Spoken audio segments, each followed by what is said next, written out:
Selamat pagi Bapak Ibu dan Saudara-saudari. Ya.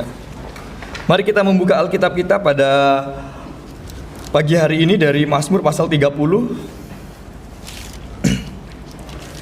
Mazmur pasal 30 ayat 1 sampai ayat yang ke-13.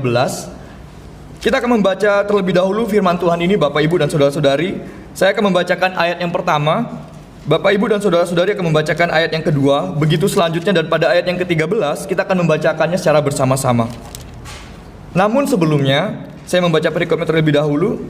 Nyanyian syukur karena selamat dari bahaya. Mazmur, nyanyian untuk pentabisan bait suci dari Daud. Silakan Bapak Ibu dan Saudara-saudari ayat yang kedua.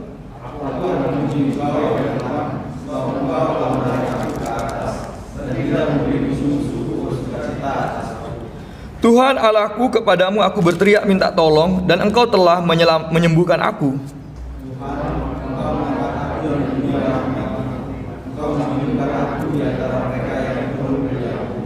Nyanyikanlah mazmur bagi Tuhan, hai orang-orang yang dikasihinya, dan persembahkanlah syukur kepada namanya yang kudus.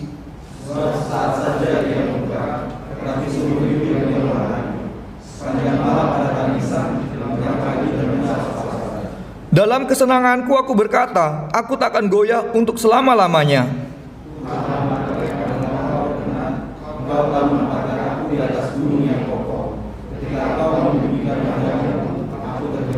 Kepadamu ya Tuhan aku berseru, dan kepada Tuhanku aku memohon.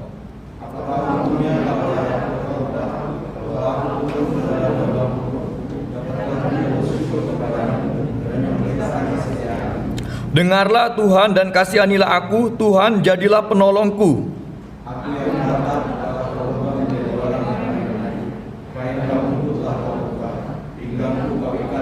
Bersama-sama, supaya jiwaku menyanyikan mazmur bagimu, dan jangan berdiam diri, Tuhan Allahku, untuk selama-lamanya, aku mau menyanyikan syukur bagimu.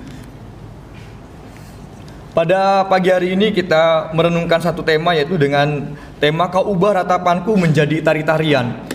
Bapak Ibu dan Saudara-saudari, tema ini secara jelas dapat kita temukan dalam ayat yang ke-12. Di sana pemazmur mengatakan, aku yang meratap telah Kau ubah menjadi orang yang menari-nari. Nah, ini sangat menarik Bapak Ibu. Kalau kita melihat dalam mazmur ini, aku yang meratap. Siapa yang meratap di sini? Mazmur ini ialah mazmur dari Daud. Pertanyaannya adalah, apa ratapan yang dialami oleh Daud dalam konteks mazmur ini? Dalam konteks mazmur ini kita akan memahami bersama apa yang dialami oleh Daud. PowerPoint saya mohon maaf karena ada bahasa yang tidak bisa ditampilkan di sini, tapi tidak apa-apa, tidak akan mengganggu dalam penyampaian. Ya. Bapak Ibu, di sini kita akan melihat bahwa konteks mazmur ini berbicara tentang bagaimana dalam kehidupan pemazmur, yaitu Daud, ada satu peristiwa yang terjadi dalam kehidupan kerajaan Israel pada waktu itu. Peristiwa itu ialah terjadinya serangan penyakit sampar. Penyakit tersebut yang akhirnya banyak menimbulkan kematian. Kurang lebih ada 70.000 orang yang meninggal karena penyakit sampar tersebut. Dan kondisi demikian begitu memedihkan hati Daud. Dan pada waktu itu ketika penyakit sampar ini ingin menyerang Yerusalem, maka disitulah akhirnya Tuhan menolong, memulihkan, dan disitulah Daud akhirnya mengenakan kain kabung bersama dengan tua-tua Israel, dan akhirnya disitulah penyakit sampar berhenti.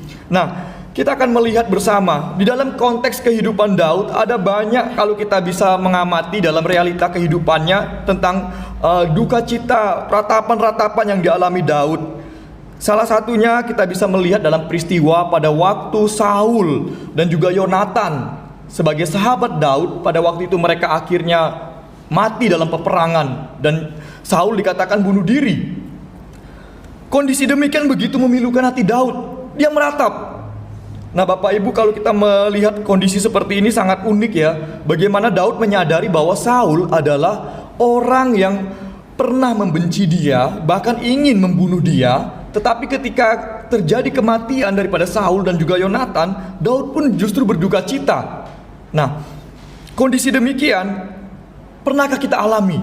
Ketika kita mungkin pernah memiliki sebuah pengalaman, kita dibenci oleh orang, kita pun juga disakiti oleh orang lain. Tetapi ketika melihat orang yang membenci kita, orang yang menyakiti kita itu mengalami suatu kondisi yang sulit, kita tetap mau berempati.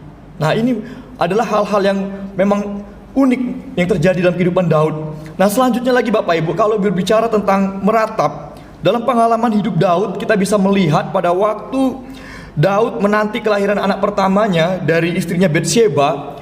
Di situ yang terjadi adalah akhirnya Tuhan memanggil anaknya yang pertama tersebut. Ini adalah sebuah duka cita yang dialami oleh Daud. Tetapi Bapak Ibu, kita bisa melihat juga dalam kehidupan konteks yang lainnya juga, Daud pun juga mengalami satu duka cita. Kalau kita membaca di dalam kitab 2 Samuel pasal 24 dan juga 1 Tawarik pasal 21, di situ membicarakan sebuah konteks di mana pada waktu Daud sedang jaya-jayanya, pada waktu Daud sedang aman, sedang kekuasaannya sedang meningkat, maka di situ akhirnya Daud tergoda untuk membanggakan dirinya. Sehingga nanti dalam pembacaan Mazmur pasal 30 ini kita akan mendapati pada ayat yang ke-7, di situ adalah menjadi satu masalah, yaitu di mana Daud menyombongkan dirinya. Nah, Bapak Ibu, dikatakan bahwa dalam kesenanganku aku berkata, aku takkan goyah untuk selama-lamanya. Dalam kesenangannya, dalam ketenangannya, dalam keamanannya, terbersit di dalam hati Daud bahwa aku takkan goyah selama-lamanya. Mazmur ayat yang ke-7 dan ke-8 ini menunjukkan pengakuan dosa dari Daud, bahwa dia pernah terbersit untuk menyombongkan diri, merasa bahwa semuanya tenang, aman, aku gak akan bisa digeser, aku tidak akan goyah. Kalau kita melihat konteks ini Bapak Ibu, dalam 1 Tawarik pasal yang ke-21, di sana memperlihatkan pada pasal 19, pasal 20, di situ dapat kita lihat, kita selidiki bagaimana prestasi panglima-panglima Daud. Prestasi dari Raja Daud menaklukkan kerajaan Amon dan juga Aram, serta juga panglima-panglima Filistin, itu semua berhasil dia taklukkan. Prestasi-prestasi demikian akhirnya membuat Daud merasa bahwa wah, luar biasa, aman, kuat. Tetapi ternyata prestasi yang berhasil diraihnya ini membuat seorang raja bernama Daud terbersit untuk akhirnya mulai merasa bahwa wah, ini semua karena kekuatanku, ini semua karena kemampuanku. Lalu selanjutnya, kondisi aman dan nyaman ini membuat Daud tergoda juga Bapak Ibu. Tergoda untuk akhirnya melakukan penghitungan tentara-tentara, panglima-panglima perangnya. Dalam 2 Samuel 24 ayat 9, di sana dikatakan kurang lebih ada 1.300.000 totalnya. 800.000 dari umat Israel dan 500.000 dari Yehuda. Lalu dalam 1 Tawarik 21 ayat 5, kalau ditotalkan itu mencapai 1.570.000 panglima perang. Bayangkan sebuah kerajaan dengan panglima perang yang demikian dan juga prestasi perang yang bagus. Siapa seorang pemimpin yang tidak berbangga hati?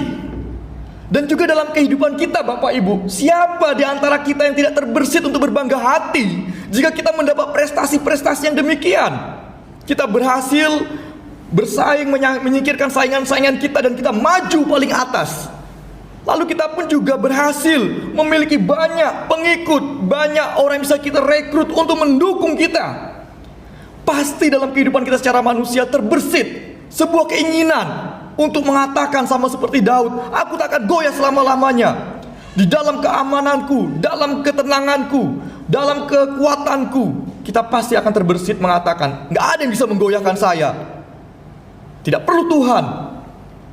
Disinilah yang menjadi titik di mana akhirnya Daud mendapat teguran oleh Tuhan. Dalam 1 Tawarik pasal 21 dan juga 2 Samuel pasal 24, Tuhan memakai Nabi Gad untuk menegur Daud.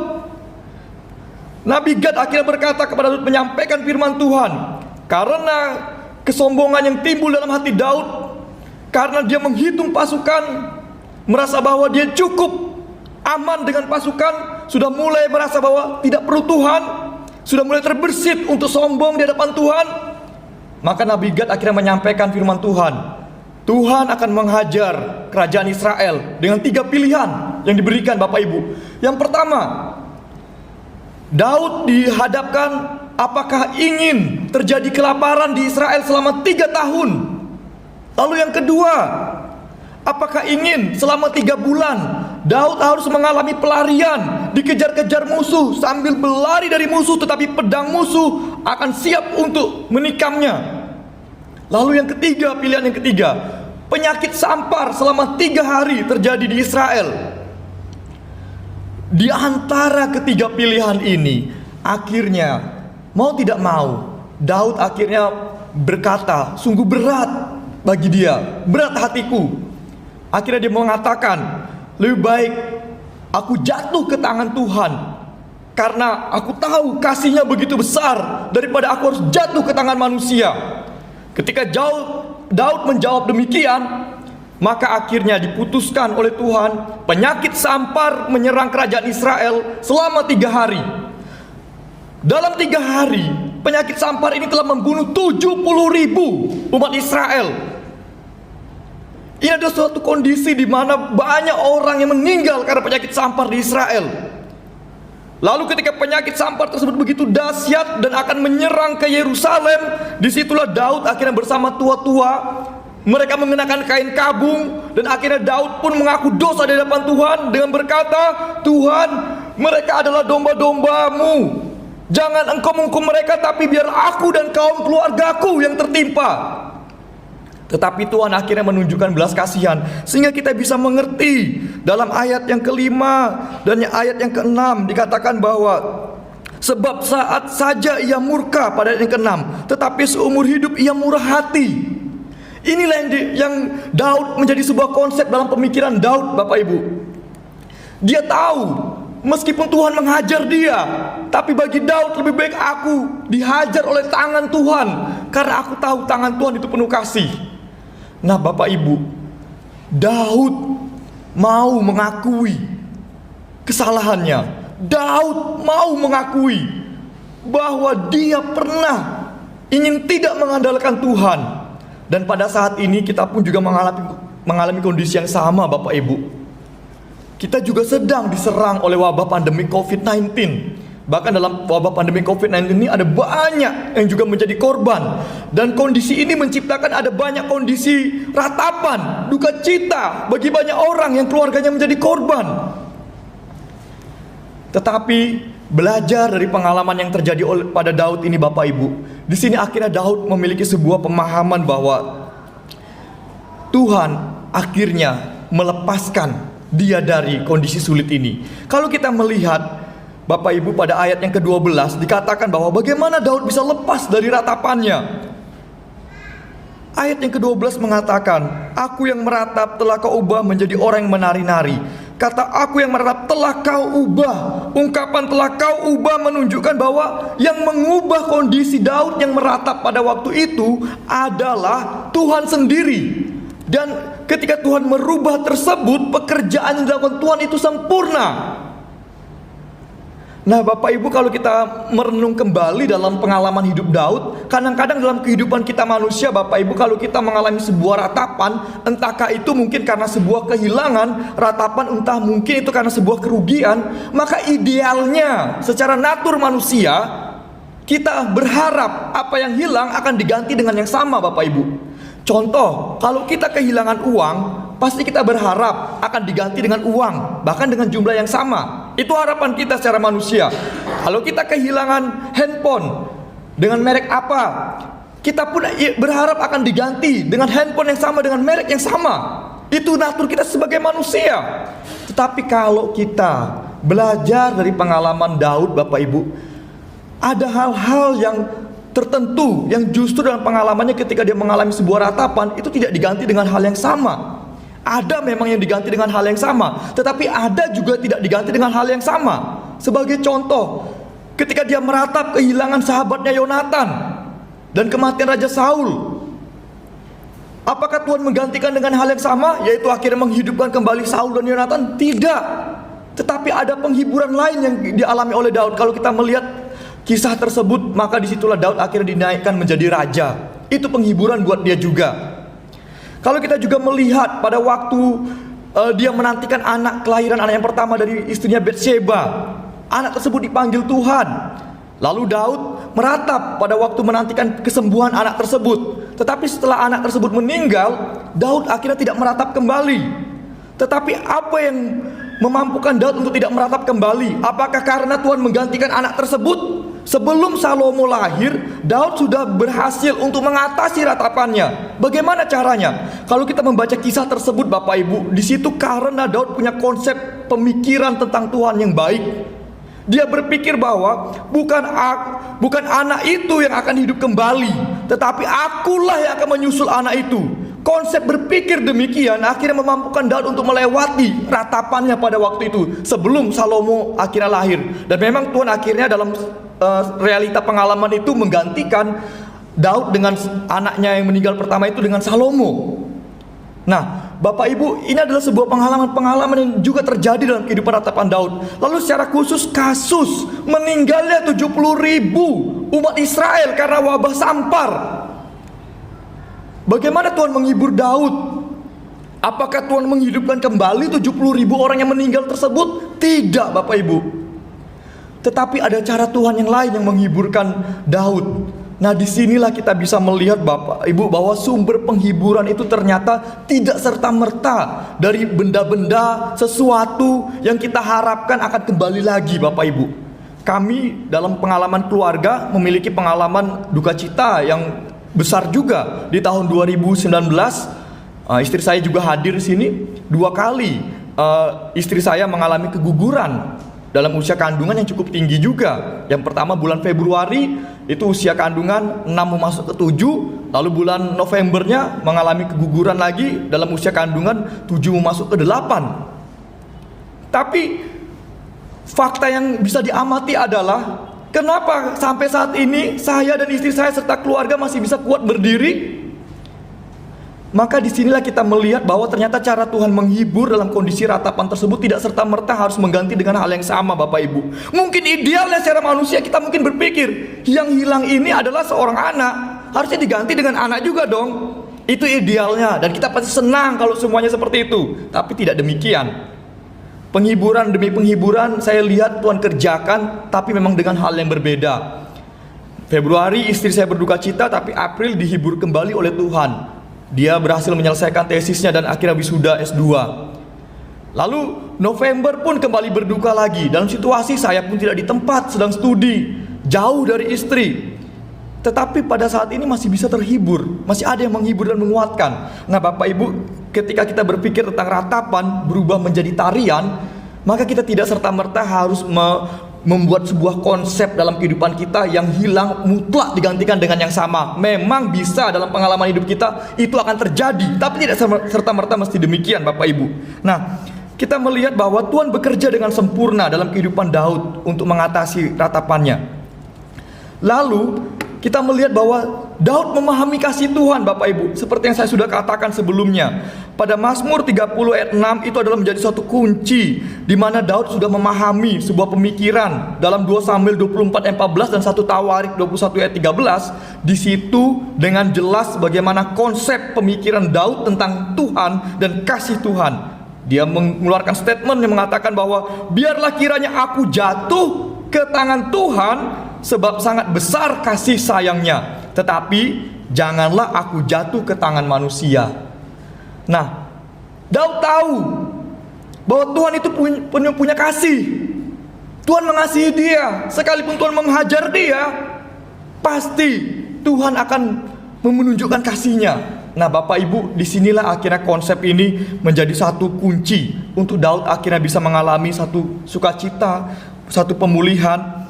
Kalau kita melihat bersama di dalam 1 Tawarik dari pasal 22 sampai pasal 29, maka di situ kita bisa melihat buah dari pemulihan yang dikerjakan Tuhan kepada Daud. Memang 70.000 umat Israel yang meninggal karena penyakit sampar itu tidak kembali dihidupkan. Tetapi ketika Tuhan menyelamatkan Yerusalem dari serangan penyakit sampar, ketika Tuhan menyelamatkan Daud dan keluarganya dari serangan penyakit sampar, maka di situ kita bisa melihat bagaimana tujuan Tuhan ketika memulihkan Daud, dan Daud pun memahami mengapa Tuhan harus memulihkan dia. Dan itu akhirnya mendorong Daud untuk berpikir tentang prinsip-prinsip rohani. Bapak Ibu silakan dibaca dalam 1 Tawarik pasal 22 sampai 29. Di sana kita bisa melihatkan di mana Daud mulai berfokus untuk menata kehidupan spiritualitasnya. Di situ Daud mulai fokus menata kehidupan pelayanan bagi umat Israel secara rohani. Di situ dia mulai memikirkan untuk membangun bait suci. Memang dalam Mazmur ini dikatakan bahwa Mazmurnya pada ayat yang pertama pasal 30 ini Mazmur nyanyian untuk pentabisan bait suci. Tapi kita perlu renungkan Bapak Ibu, bait suci belum ada pada masa Daud. Bait suci itu baru dibangun oleh anaknya pada masa Raja Salomo.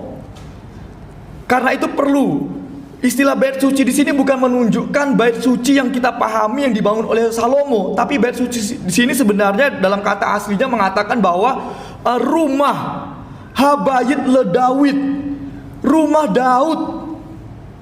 Jadi di sini sebenarnya mazmur pujian yang didedikasikan dari rumah Daud. Karena apa?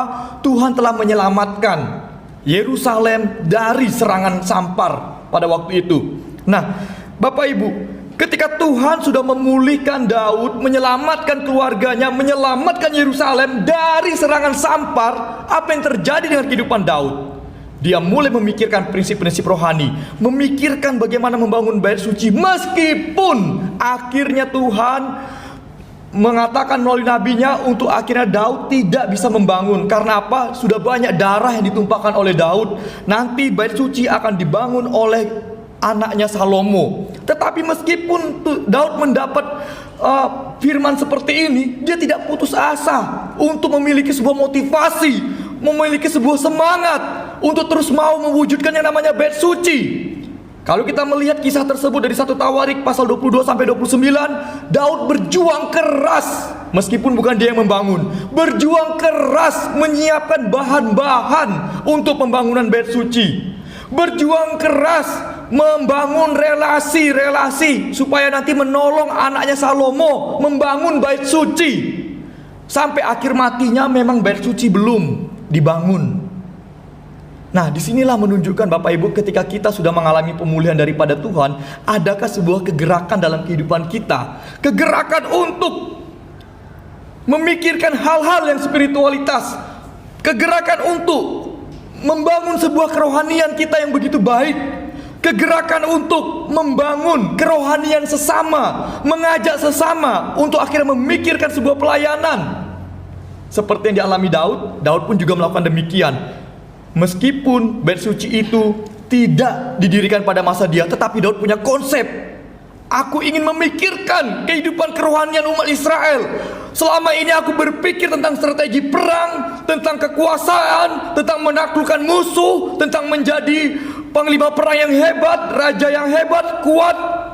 Tetapi ketika penyakit sampar tersebut menghajar kerajaan Israel, maka mengubah konsep pemikiran Daud pada waktu dia tertolong dan dia dipulihkan dan dia selamat dari penyakit sampar, untuk memikirkan tentang kehidupan kerohanian, memikirkan kerohanian hidup pribadinya dipulihkan, tapi juga memikirkan kehidupan spiritualitas orang-orang di sekitarnya.